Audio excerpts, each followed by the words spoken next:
Welcome to মৌলিক study. মৌলিক স্টাডিতে তোমাদের সবাইকে স্বাগত। আজকে 18ই জানুয়ারি 2024-এর কারেন্ট অ্যাফেয়ার্সের ইম্পর্টেন্ট প্রশ্ন নিয়ে চলে এলাম। চলো শুরু করা যাক। 1 নম্বর প্রশ্ন, বেঞ্জামিন ফ্র্যাঙ্কলিন দিবস 2024 কবে পালিত হলো? এটা 17ই জানুয়ারি পালন করা হলো।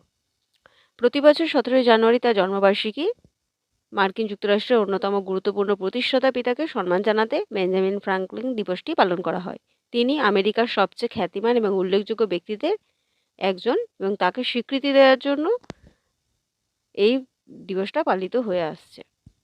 পরের প্রশ্ন 2 নম্বর, সম্প্রতি কে ডেনমার্কের নতুন রাজা হিসেবে রাজসিংহাসনে আরোহণ করেছেন? এটা হচ্ছে 10ম ফ্রেডরিক। কদিন আগে তোমরা খবরে শুনেছিলে যে ডেনমার্কের যিনি রানী ছিলেন রানী ম্যাগ্রেথ, তিনি তার সিংহাসন ত্যাগ করবেন। তো তার জায়গায় তার ছেলে 10ম ফ্রেডরিক সিংহাসনে বসছেন। 14 জানুয়ারি এই ঐতিহাসিক মুহূর্তের সাক্ষী হয়েছে গোটা ডেনমার্ক। রাজা 10ম ফ্রেডরিক সিংহাসনে আরোহণ করেছেন এবং তার মায়ের জায়গায় সেটা তিনি সিংহাসনে অধিষ্ঠিত হয়েছেন। তার মা 52 বছর ধরে এই সিংহাসনে ছিলেন। 83 বছর বয়সে তিনি স্বেচ্ছায় সিংহাসন ত্যাগ করেছিলেন। তো ডেনমার্ক সম্বন্ধে একটু বলি। ডেনমার্ক হচ্ছে রাজধানী কোপেনহেগেন। রানী তো এখন বর্তমানে 10ম ফ্রেডরিক। অফিসিয়ালি ভাষা ডেনিশ, মুদ্রা ক্রোন এবং প্রধানমন্ত্রী হচ্ছে মেটে ফ্রেডরিকসেন।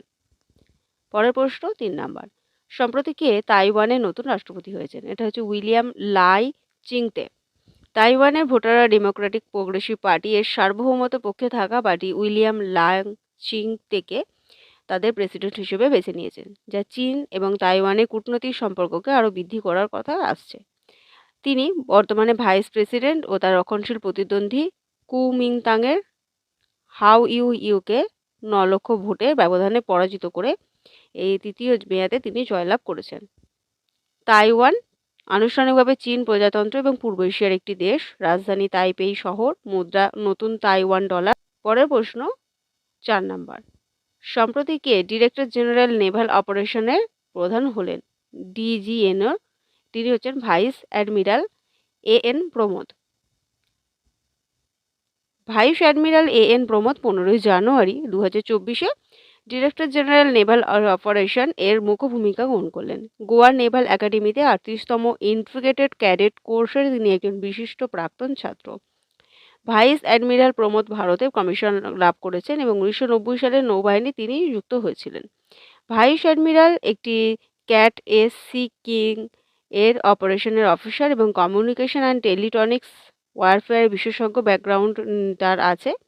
তার বিস্তৃত কর্মজীবনের মধ্যে তিনি ফ্লিট অপারেশন অফিসার হয়েছেন, ওয়েস্টার্ন ফ্লিট এবং আইএন জাহাজ অভয় শার্দুল সাতপুরার কমান্ডের মতো বিভিন্ন গুরুত্বপূর্ণ ভূমিকাতে তিনি নিযুক্ত ছিলেন। পরের প্রশ্ন 5 নম্বর, সম্প্রতি কে মরণোত্তর তেনজিং নোরগে পুরস্কারে সম্মানিত হয়েছেন? এটা হচ্ছে সবিতা কানসওয়াল। রাষ্ট্রপতি দ্রৌপদী মুর্মু মরণোত্তর সম্মানজনক তেনজিং নোরগে জাতীয় অ্যাডভেঞ্চার পুরস্কার প্রদান করেছেন। তিনি সবিতা কানসওয়ালকে তিনি এটা পুরস্কারটা দিয়েছেন। তিনি যেহেতু মরণোত্তর পাচ্ছে, তাই তার বাবা রাধেশ্যাম কানসওয়ালকে এই পুরস্কারটি দেওয়া হয়েছে। এই পুরস্কারটি পর্বতারোহণের ক্ষেত্রে সবিতার যে ব্যতিক্রমী কৃতিত্ব তার প্রমাণ করার জন্য এটা দেওয়া হলো। তিনি 16 দিনের বিস্ময়কর ব্যবধানে মাউন্ট এভারেস্টের এবং মাকালু পর্বতে জয় করে প্রথম ভারতীয় মহিলা হিসেবে পর্বতারোহী হিসেবে নাম করেছিলেন। পরের প্রশ্ন 6 নম্বর, সম্প্রতি কে প্রথম মহিলা হিসেবে ভিএসআই পুরস্কার পেয়েছেন? এটা হচ্ছে দীপা ভান্ডারে। দীপা ভান্ডারে কোহালপুরের শিরল তালুকদার শ্রী দত্ত কো-অপারেটিভ সুগার ফ্যাক্টরির সাথে যুক্ত। তিনি মর্যাদাপূর্ণ সেরা পরিবেশ কর্মকর্তাদের পুরস্কার জিতেছিলেন বলে একজন ট্রেল ব্লেজার হিসেবে আবির্ভূত হয়েছেন এবং ভিএসআই চেয়ারম্যান শরদ পাওয়ার কর্তৃক এই পুরস্কারটি একটি ঐতিহাসিক মুহূর্তকে চিহ্নিত করে তাকে দেওয়া হয়েছে এবং তিনি মহারাষ্ট্রের চিনি শিল্পের দীর্ঘ বর্ণাঢ্য ইতিহাসে একমাত্র মহিলা যিনি এই পুরস্কার পেয়েছেন। পরের প্রশ্ন 7 নম্বর, সম্প্রতি কোন দেশের নতুন আইনে কুকুরের মাংসের ব্যবসা নিষিদ্ধ করেছে? এটা হচ্ছে দক্ষিণ কোরিয়া করেছে। দক্ষিণ কোরিয়ার পার্লামেন্ট কুকুরের মাংস খাওয়া ও বিক্রি করা নিষিদ্ধ করার জন্য একটি যুগান্তকারী বিল পাশ করে ইতিহাস করেছে। এই পদক্ষেপটি একটি শতাব্দী প্রাচীন অভ্যাসের সমাপ্তি চিহ্নিত করে, যা পশু কল্যাণের জন্য ক্রমবর্ধমান সমর্থনের মুখে ক্রমবর্ধমান সমালোচিত হচ্ছে। তো সেই আইন ব্যবসা নিষিদ্ধ করা হয়েছে। দক্ষিণ কোরিয়ার রাজধানী হচ্ছে সিওল। অফিসিয়ালি ভাষা কোরিয়ান। মুদ্রা দক্ষিণ কোরিয়ান ইউন। প্রধানমন্ত্রী হ্যান ডাকসু, রাষ্ট্রপতি ইউয়ান সুক ইউল। পরের প্রশ্ন 8 নাম্বার। সম্প্রতি কোন রাজ্য উদ্ভাবনী ডিউ বিচ গেমস 2024-এ চ্যাম্পিয়ন হলো? এটা হচ্ছে মধ্যপ্রদেশ। প্রতিবাদ একটি চমৎকার প্রদর্শনে দিউতে আয়োজিত প্রথম বিচ গেম 2024-এ মধ্যপ্রদেশের যে সামগ্রিকভাবে চ্যাম্পিয়ন হয়েছে। স্থলবেষ্টিত রাজ্যটি 7টি সোনা পেয়েছে, 18টি 7টি সোনা সহ 18টি পদক জিতেছে।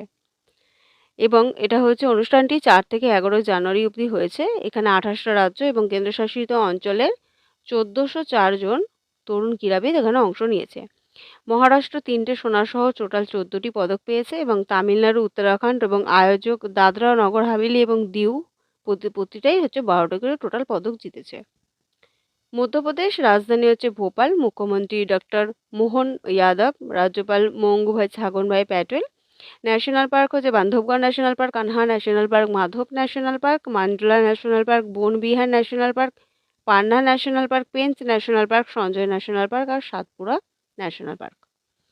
পরের প্রশ্ন 9 নাম্বার। সম্প্রতি কোন দেশের প্লেয়ার শন মার্শ পেশাদার ক্রিকেট থেকে অবসরের ঘোষণা করলেন? এটা হচ্ছে অস্ট্রেলিয়া।